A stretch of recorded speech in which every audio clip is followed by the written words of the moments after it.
AI writing legal briefs, solving grad-level science exams, and reasoning like a human. OpenAI's new O1 model is changing everything from how we work to how we think. Stick around because by the end, you'll see how this changes everything and what makes it AI dope. Ready to have your mind blown? Always. Good, because today we're talking about AI, but not just any AI. We're talking about the kind of AI that feels like it's ripped straight out of a sci-fi movie.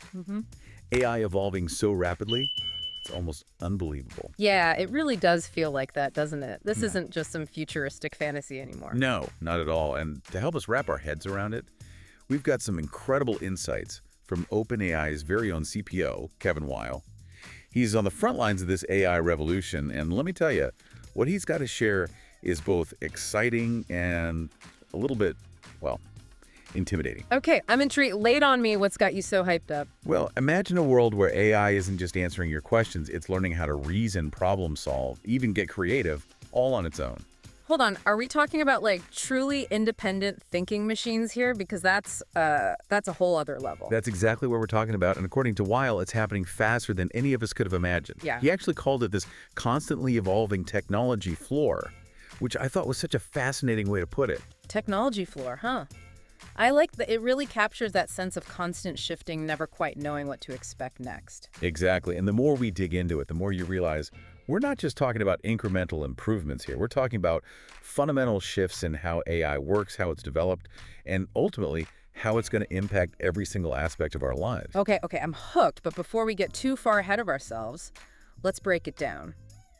What specifically has Kevin Weil so, well, mind blown about the current state of AI? So one of the things that really struck me was when he talked about how even OpenAI is constantly being surprised by what their new models can do. It's like they're building these incredibly complex systems, and then even they're amazed by the results. That's both exciting and a little unnerving, right? Like if the creators are surprised, where does that leave the rest of us? Right, but it also speaks to how quickly this field is advancing. Weil actually used this analogy of distilling large AI models into smaller, specialized ones, which I thought was super interesting. Okay, so for those of us who aren't fluent in AI jargon, break that down for me. What does distilling AI models even mean? So imagine you have this massive Swiss Army knife, right? With every tool you could possibly need, all packed into one. Got it. The classic multi-tool. Exactly. Now imagine taking that massive knife and creating smaller, more specialized tools from it. A scalpel for surgery, a saw for woodworking, you name it. That's essentially what OpenAI is doing, creating AI tools tailored for specific tasks. Okay, that makes sense. So instead of one giant AI to rule them all, they're creating these smaller, more specialized AIs that can really excel in specific areas. Precisely, and that's what's making them so incredibly powerful and efficient. Okay, so we've got an AI that's constantly evolving and AI that's becoming more specialized. What else? What other surprises does Kevin Weil have up his sleeve? Well, how about AI that can speak multiple languages fluently in real time? Wait, are we talking universal translator levels of fluency here? You better believe it. And it's not just some theoretical concept either. Weil shared this story about how he was actually in Seoul and Tokyo meeting with customers and hit a bit of a language barrier naturally. Happens to the best of us, even in the age of AI. Right. But instead of fumbling with a phrase book or relying on someone else to translate, he just whips out his phone, tells ChatGPT to be his translator, and bam, instant, seamless communication. No way, it actually worked. Worked like a charm. Switching between English, Korean, and Japanese, all in real time, like something out of Star Trek. Okay, now that's what I'm talking about. That's not just some cool party trick. That's a glimpse into a future where communication barriers could actually become a thing of the past. It really is incredible. The potential here is huge. I mean, think about it. Travel, business, diplomacy, the possibilities are pretty much endless. It's like we're on the verge of a whole new era of human connection. But hold on, because it gets even wilder. Remember we were talking about AI learning how to reason like a human? Yeah, definitely not forgetting that anytime soon. Well, get ready to have your mind blown again, because OpenAI's new model, O1, is taking that concept to a whole new level. Zo1, okay, I've heard whispers about this one. Something about it being a total game changer, but I haven't quite wrapped my head around it yet. What makes it so different from, all the other AI models out there? Well, imagine this. Instead of just recognizing patterns in massive data sets, which is how a lot of AI models work, O1 actually develops and tests hypotheses behind the scenes. Hold on, are you saying it's actually thinking through problems like a human brain? That's exactly what we're talking about. Picture O1 running thousands of simulations in the background, testing different approaches, learning from its mistakes, and ultimately arriving at a solution. Okay, that's pretty amazing, but how powerful are we talking here? Can it really compete with, human intelligence? Well, get this. According to Weil, when they tested O1 on graduate-level science exams, it consistently scored higher than 90% of actual grad students. Whoa, hold on. It's outperforming humans in highly specialized fields. Now, that's impressive. Right. And it's not just about acing exams either. Yeah. The Weil gave this crazy example of O1 writing complex legal briefs in minutes, tasks that would take even a seasoned lawyer hours to complete. Okay, so now we're talking serious productivity boost. I can see why lawyers everywhere would be lining up for this, but I'm guessing the implications go way beyond just the legal field, right? Oh, absolutely. We're talking potential scientific breakthroughs, revolutionary coding solutions, even creative writing that could redefine literature. It's kind of mind-boggling. Hey, want our free AI dope top AI tools that we use? Chat below. It's our live Google Sheets packed with over 100 killer tools, video, music, photos, AI voices, productivity, script writing, YouTube hacks, captions, the works, always growing, live Google Sheet, always free, AI, dope top AI tools that we use. Download and chat below.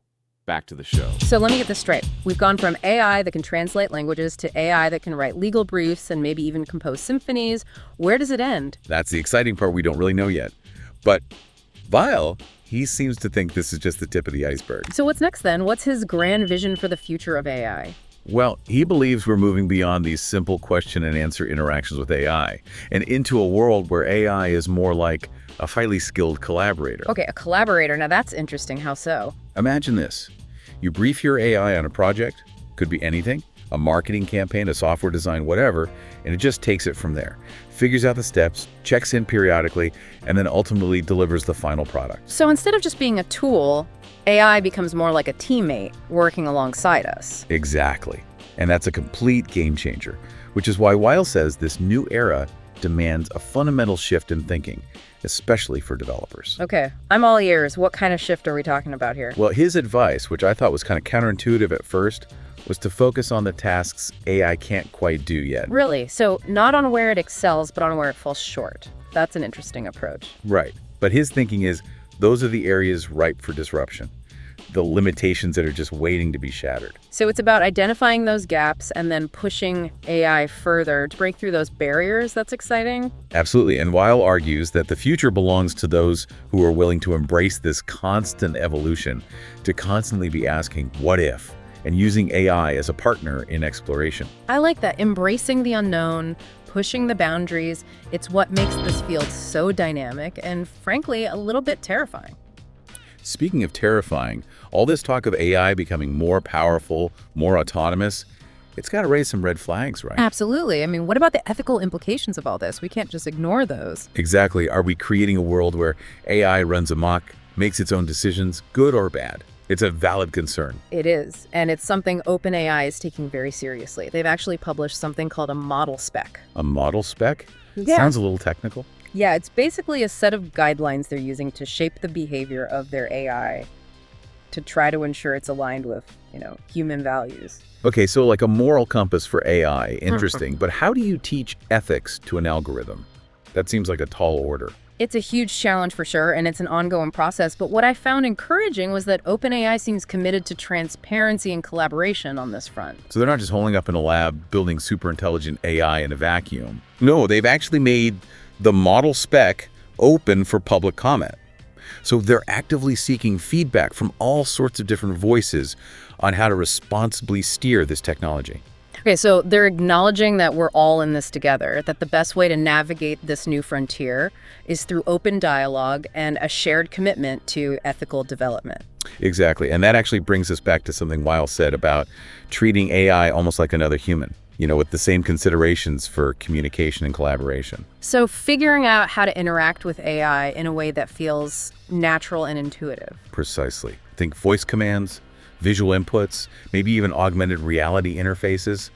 The goal is to make interacting with AI as seamless as possible, almost like having a conversation with a colleague. Okay, I like where this is going. Making AI more approachable, more human-centric, that makes a lot of sense. And it's not just about quick chats either. We're talking about AI potentially collaborating with us on projects that could last for days, weeks, even months. So how do we design AI systems that can manage those long-term collaborations?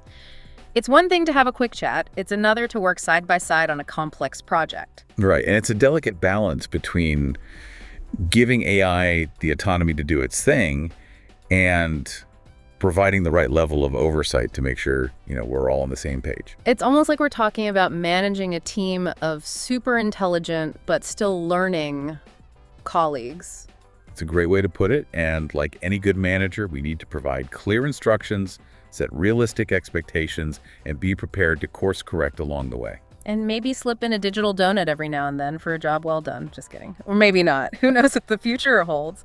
But seriously, all this talk about AI's potential is exciting, but I'm wondering, what about some concrete examples? What are some of the real-world applications we might see in the near future?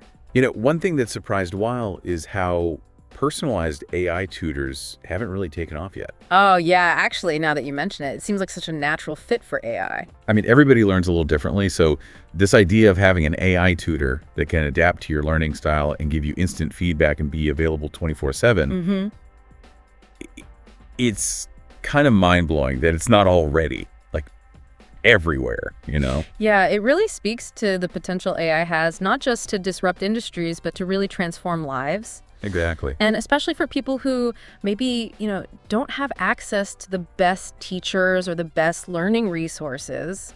Right. It could be huge for education. Yeah, absolutely. It could really level the playing field. Exactly. And even beyond education, think about AI-powered healthcare. Oh, wow. Yeah.